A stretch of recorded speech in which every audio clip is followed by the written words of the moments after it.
Alright guys, next we're going to be doing the tent building little class section. Basically I'm going to go through this really quick. Most tents nowadays are really easy to set up. They come almost pre-assembled. I mean, you literally can buy tents, you pull them out of the bag and you pop them up. I'm hoping, my wife has told me all the parts are in here from the last time she used it to go camping. But basically when you buy a tent, it is highly recommended that you test your tent long before you decide to go out camping. So today is actually just a class, and so we're actually taking our tent out and we're going to be prepping to make sure that it works. Now most tents, camping tents that you can buy today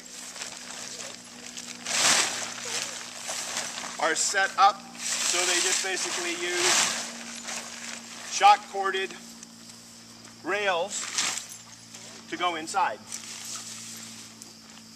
What is that?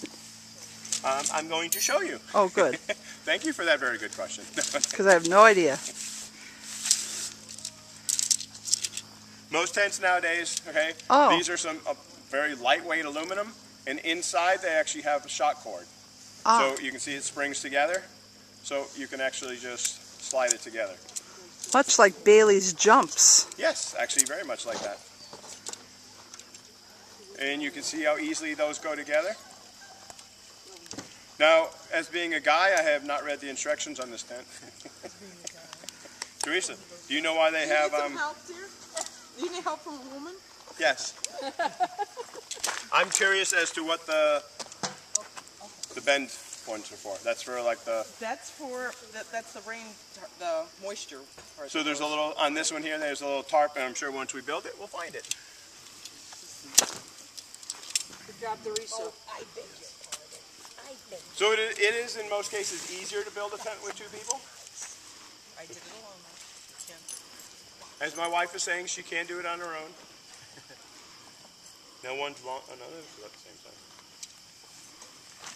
And as you can see, again, the majority of tents built today, especially for just basic campers, all we're going to be doing is there's a specific slot for this to go into.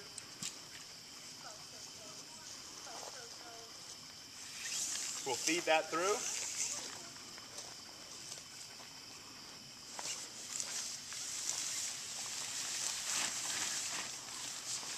Is that the bottom of the tent? Nope, this is actually going to be the roof.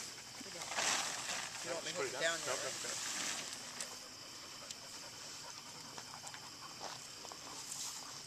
There are different styles tents. A lot of tents will have 3 of these. This one appears to have only 2.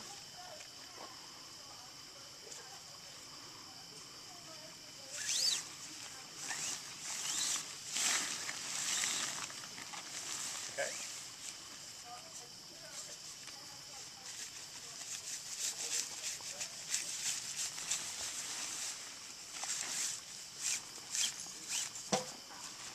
Put that one in. Go ahead. All set.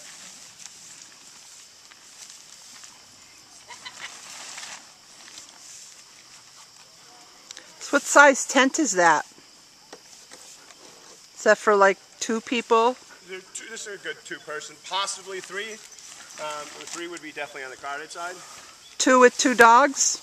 It's going to be crowded, but that's what we're doing.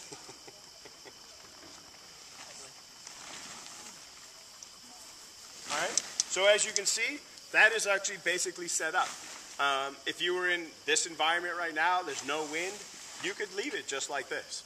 You've got plenty of ventilation, you're covered from mosquitoes and insects, but what happens with the dew that may happen, especially come in September, we'll be getting a lot of dew. So we would actually want to cover that.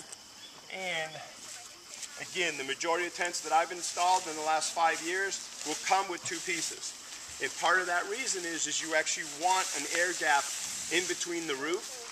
You got that, Chris? An air gap in between the roof and the tent itself. And the reason for that, there's going to be a lot of dew that builds up on this. And if you left this just like that, certain times a year, you'll get that dew dripping on the inside of you.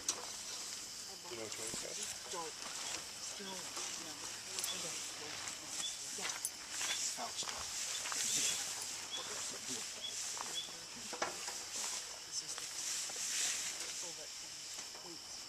I think we have it upside down because they got Velcro on these sides.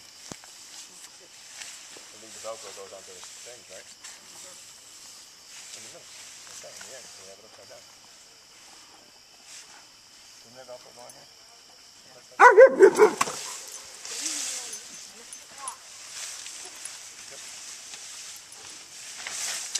Jim, do you remember how much you paid for that tent? It's a relatively old tent. Now this one here has Velcro, which we actually bring down and Velcro around those shock corded poles again.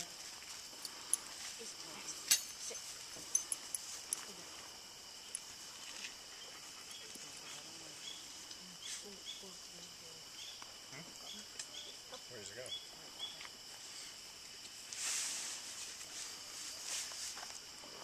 Where does it go? You asked me to do it, I don't know where it goes. Hey, come on over here. Oh, I just don't know where it goes. Okay.